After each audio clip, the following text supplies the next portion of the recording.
My girlfriend said she was pregnant and pressured me to buy a house. She didn't know I'd had a vasectomy last year. I played along. At the baby shower, in front of her entire family, I stood up to make a toast. Then I handed her the doctor's report and congratulated the real father, who was standing right next to her.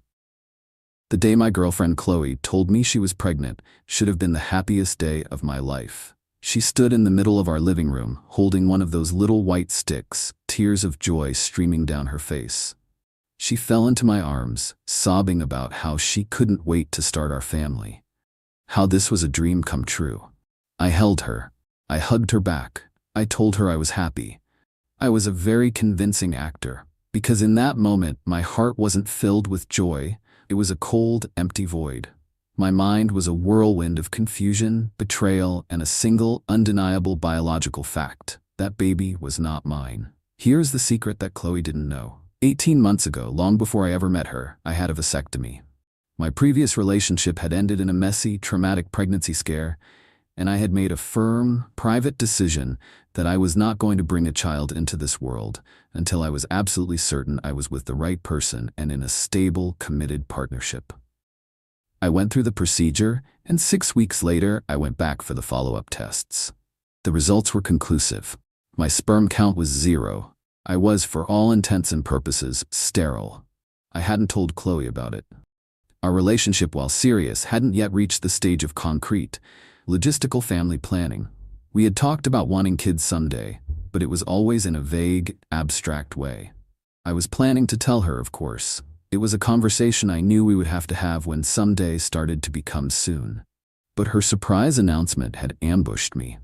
She had jumped the gun, and in doing so, she had revealed her entire hand. Her tears of joy dried up remarkably quickly, replaced by a steely, practical focus. "We can't raise a baby in this tiny apartment, Ryan," she said, her voice suddenly all business. "We need a house, a real house, with a yard. For the baby." And there it was. The motive. The past few months she had been obsessed with the idea of buying a house, constantly sending me listings for expensive properties far outside our budget. I had been the voice of reason, telling her we needed to save more, to wait until we were more financially secure. Now, she had a biological trump card to play. The baby was her leverage, the key to unlocking the life of suburban luxuries she felt she deserved. The rage I felt was a cold, quiet thing. This wasn't just a simple act of infidelity. This was a conspiracy. This was a calculated, premeditated attempt to defraud me, to trap me in a mortgage and 18 years of financial responsibility for a child that was not mine. My first instinct was to confront her, to throw the vasectomy report in her face and watch her lies crumble. But where was the justice in that? It would be a messy, private argument. She would create a new lie, a new story to spin. She would claim I was the one who was lying, that I was trying to shirk my responsibilities. No, a betrayal this elaborate deserved a more theatrical conclusion. She wanted to play the part of the glowing, expectant mother. Fine. I would play the part of the doting, supportive father-to-be. I would let her build her stage, decorate her set, and invite her entire audience. And when the curtain finally rose on her big performance, I would be there to rewrite the ending. I started observing.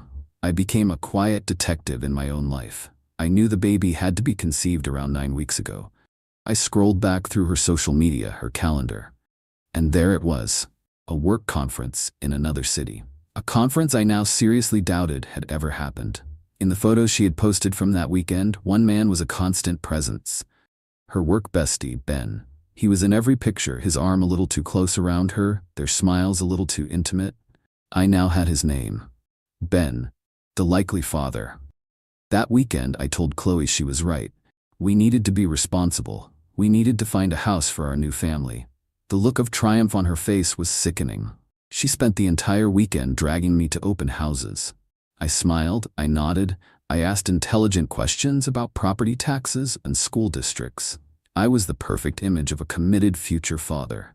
She had no idea that I wasn't just looking at houses. I was gathering intelligence, biding my time, and planning the most elaborate, most public, and most satisfying baby shower anyone had ever seen. Update 1. The past 7 months have been the most surreal and disingenuous period of my life. I have become a master of the supportive nod, the encouraging smile, the feigned excitement.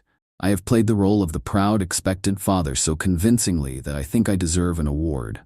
The house hunt became the central focus of our lives. Qley was relentless. Every weekend was a marathon of open houses and meetings with realtors. Her parents got involved, of course. They were overjoyed at the news of their first grandchild and fully supportive of Qley's quest to get me to buy a house. They would send me links to listings, call me for updates, and offer unsolicited financial advice. I politely thanked them, all while feeling like a character in a very strange, very slow-moving play. I became an expert at creating believable delays. I was the picture of financial prudence. When they found a house they deemed perfect, I would be the one to find the flaws. The inspection report shows some potential foundation issues, I'd say gravely. It's too much of a risk for the baby. Or, I spoke to the bank and with the current interest rates, we'd be over-leveraged. We need to be smart about this. I even got pre-approved for a massive mortgage, a step that sent Qley into fits of joy. It was a simple, reversible process, but to her it was a concrete sign of my commitment. Every move I made was designed to reinforce her belief that her plan was working perfectly. She thought my caution was just my boring, predictable nature. She had no idea it was a calculated strategy to stall for time. Meanwhile, I was watching her, and I was watching Ben, the work bestie. He was around more and more, always under the guise of being a supportive friend. He would come over for dinner. He would help assemble the baby crib, an act of such profound irony it was almost poetic. He would pat me on the back and say things like, "You're a lucky man, Ryan. She's going to be a great mom." I would just smile and agree, all while feeling the urge to ask him if he had any good names picked out. The centerpiece of this grand deception was, of course, the baby shower. Qley's mother and sister took charge of the planning. It was going to be a massive affair, a huge catered event at her parents' house, with dozens of guests from her side of the family and all of our mutual friends. Qley insisted that Ben be on the guest list. "He's just been so supportive through all of this," she said, her eyes shining with fake sincerity. "He's like an uncle to this baby already." "Of course," I said, "we have to invite Ben." I even offered to pay for half of the shower's expenses. I transferred a significant amount of money to her mother's account. It was an investment. I was funding the construction of my own gallows, and I wanted them to be perfect. The final piece of my own plan was the most important. I called the urologist who had performed my vasectomy. I explained that I needed a formal, notarized letter for my medical records. The letter was simple. It detailed the date of my procedure, the dates of my follow-up tests, and a concluding statement signed by the doctor, confirming with medical certainty that my sperm count was 0 and that I was sterile. I received the letter in a sealed envelope a week ago. It has been sitting in the top drawer of my desk ever since. It is a single sheet of paper that holds more destructive power than a bomb. The baby shower is tomorrow. The house is decorated, the gifts are wrapped, the guests are confirmed. Qley is radiant, the perfect picture of a glowing mother-to-be. She believes she is one day away from the culmination of her grand plan. She thinks she is about to be celebrated. She has no idea she is about to be exposed. Update 2. The baby shower was, by all accounts, a spectacular event. Qley's mother had outdone herself. The house and backyard were decorated in a tasteful explosion of pastel pinks and blues. There were balloons, streamers, a mountain of beautifully wrapped gifts, and a 3-tiered cake with little baby booties on top. It was a perfect, Instagrammable fantasy. I arrived with Qley, playing my part. I mingled. I accepted congratulations from her aunts and uncles. I shook hands with her father's business partners. I was the proud, happy father-to-be. I even had a long, excruciatingly pleasant conversation with Ben, the actual father. He was in his element, the charming, supportive friend. He clapped me on the back. He told me I was a lucky man. I agreed. The irony was so thick, I felt like I was wading through it. After an hour of small talk and opening gifts, so many tiny clothes, so many useless gadgets, the moment arrived. Qley's mother, beaming, tapped a glass with a spoon to get everyone's attention. "I just want to thank you all for coming to celebrate this beautiful day," she said. "We are all so excited to welcome a new member to our family. And now, I'd like to ask the proud father-to-be, Ryan, to say a few words." A hush fell over the crowd. All eyes turned to me. This was it. Showtime. I stood up, a champagne glass in my hand, a warm, practiced smile on my face. Qley looked at me, her eyes shining with adoration. She thought she was about to be showered with praise. "Thank you, everyone," I began, my voice clear and steady. "I'm not much of a public speaker, but this is a special occasion. Today is about celebrating a new life. It's about celebrating motherhood, and it's about celebrating family." I paused and looked around at all the smiling, expectant faces. "Family," I continued, "is built on a foundation of trust, of honesty, of unconditional love. And as I stand here on the verge of starting my own family, I've been thinking a lot about those principles. I am so incredibly excited for Qley to become a mother. I know she has all the love and support she could ever need, right here in this room." I raised my glass. "So I would like to make a toast. But first I have two very special gifts to share. One for the mother-to-be, and one for the man who has been so incredibly supportive throughout this journey."